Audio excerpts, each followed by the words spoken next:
Guys, welcome you all to the channel. Injunction, व्यादेश, रोकथाम का क्या मतलब होता है, रिस्ट्रेन करने का क्या मतलब होता है, इसके बारे में आज हम डिस्कस करेंगे। कब रिस्ट्रेन का ऑर्डर ले सकते हैं, ये रिस्ट्रेन होता क्या है। कई बार ऐसा देखा जाता है कि जो वाइफ होती है उसे सास ससुर या हस्बैंड उसे घर से निकाल देते हैं, निकालने की कोशिश करते हैं, मारपीट करते हैं, या फिर उनका प्लानिंग हो रहा होता है कि इसको कैसे निकालना है, इसको कैसे घर से बाहर निकालना है, कैसे भी करके। तो ऐसे सिचुएशन में मैं आपको बताऊंगा कि बीइंग अ वाइफ आप क्या एक्शन ले सकते हो, कुछ लैंडमार्क जजमेंट्स, कुछ इंपॉर्टेंट लीगल प्रोविजंस के बारे में डिस्कस करूंगा।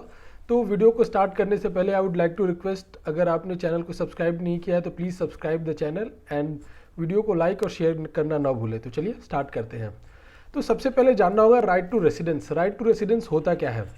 तो वाइफ जहाँ पे शादी करके जाती है वो उधर राइट टू रेसिडेंस होता है, यानी उधर उसे रहने का अधिकार होता है, उस घर से कोई निकाल नहीं सकता है। वो घर किसी का भी हो सकता है, चाहे वो सास ससुर का हो या फिर रिलेटिव्स का हो या फिर हस्बैंड का हो, किसी का भी हो सकता है। या फिर वो इंडिपेंडेंट हाउस हो सकता है या फिर शेयर्ड हाउस होल्ड हो सकता है।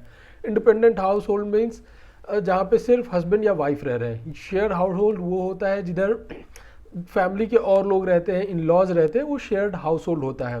तो ये राइट आपको किधर प्रोवाइडेड है, तो ये राइट प्रोवाइडेड है under section 3 clause B sub clause 1 में Hindu adoption and maintenance act 1956 में आपको प्रोवाइडेड है कि आपको राइट टू रेसिडेंस है। अगर कोई वॉयलेशन करता है, अगर आपको घर से निकालने की कोशिश करता है, तो आप कोर्ट से इंजंक्शन का ऑर्डर ले सकते हैं कि आपके सास ससुर या फिर हस्बैंड जो भी आपको घर से निकालने की कोशिश कर रहा है या निकाल दिया है या फिर कोर्ट निकालना चाहता है, तो कोर्ट के पास ये इनहेरेंट पावर है कि आपको कोर्ट उस घर में फिर से भेजे, या फिर अगर उसी घर में आप हैं तो घर के मेंबर्स को, हस्बैंड को या फिर जो भी आपको निकालने की कोशिश कर रहा है उसके अगेंस्ट इंजंक्शन का ऑर्डर पास कर सकता है कोर्ट। तो आप कोर्ट को ऐसे में अप्रोच कर सकते हैं अगर ऐसा कोई भी सिचुएशन आप फेस कर रहे हैं तो। बट आपको इसके लिए कुछ प्रूफ भी देने होंगे, आपको प्रूफ करना होगा, कोर्ट में शो करना होगा कि हाँ ये लोगों ने मुझे घर से निकाल दिया या फिर मेरे बच्चे को, या फिर ये निकालने का प्लान कर रहे हैं, इनके दिमाग में ऐसा कुछ चल रहा है, तो ये आपको कोर्ट में शो करना होगा। मैट्रिमोनियल होम क्या होता है, तो मैट्रिमोनियल होम वो होता है जिधर आप शादी करके गए हैं, वो मैट्रिमोनियल होम में आता है। मेंटेनेंस अगर आपको नहीं दे पा रहा है, हस्बैंड नहीं दे रहा है आप भरण पोषण के लिए, तो आप ऐसे में कोर्ट के पास जा सकते हैं। आपको अगर आपके बच्चों को मेंटेन नहीं कर रहा है तो ये हस्बैंड का ड्यूटी बनता है, रिस्पॉन्सिबिलिटी बनता है कि वो आपको मेंटेन करे, उसे मेंटेनेंस देना ही पड़ेगा।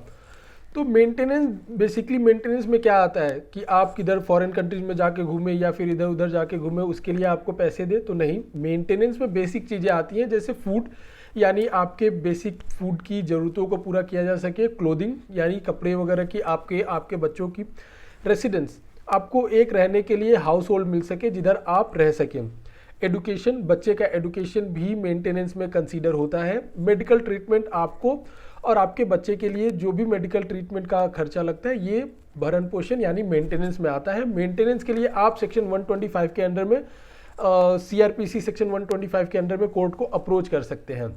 ये सारे प्रोविजंस बताए गए थे शांति वाधवा वर्सेस पुरुषोत्तम वाधवा के केस में 1976 में। नेक्स्ट एक बहुत ही इंपॉर्टेंट जजमेंट है V Mala Vishwanathan versus PV Vishwanathan, 2002 का केस है।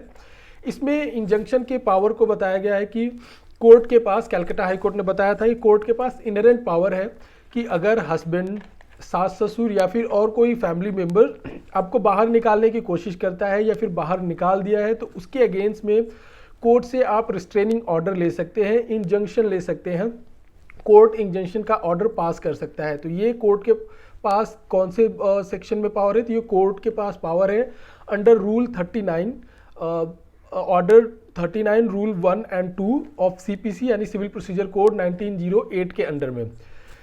CPC 151 में कोर्ट के पास स्पेशल पावर्स है, इनहेरेंट पावर्स है। ये नेक्स्ट एक पावर है कोर्ट के पास कि सेक्शन 151 में वो ऐसे मैटर्स में कोर्ट इंटरफेयर कर सकता है जिधर वाइफ को घर से निकालने की कोशिश किया जा रहा है, घर से निकाला जा रहा है, मारपीट किया जा रहा है, तो ऐसे में वाइफ कोर्ट को अप्रोच कर सकती है और इंजंक्शन का ऑर्डर ले सकती है। कोर्ट वाइफ के फेवर में इंजंक्शन का ऑर्डर पास कर सकता है। तो आई होप आपको समझ में आया होगा कि इंजंक्शन क्या होता है, कौन से कंडीशन में इंजंक्शन रिस्ट्रेन का ऑर्डर कोर्ट से लिया जा सकता है और कौन कौन से इंपॉर्टेंट प्रोविजंस है, क्या लैंडमार्क जजमेंट है इसके फेवर में। तो अगर आपको इस वीडियो से रिलेटेड कोई भी डाउट हो तो आप कमेंट सेक्शन में पूछ सकते हैं। Thank you.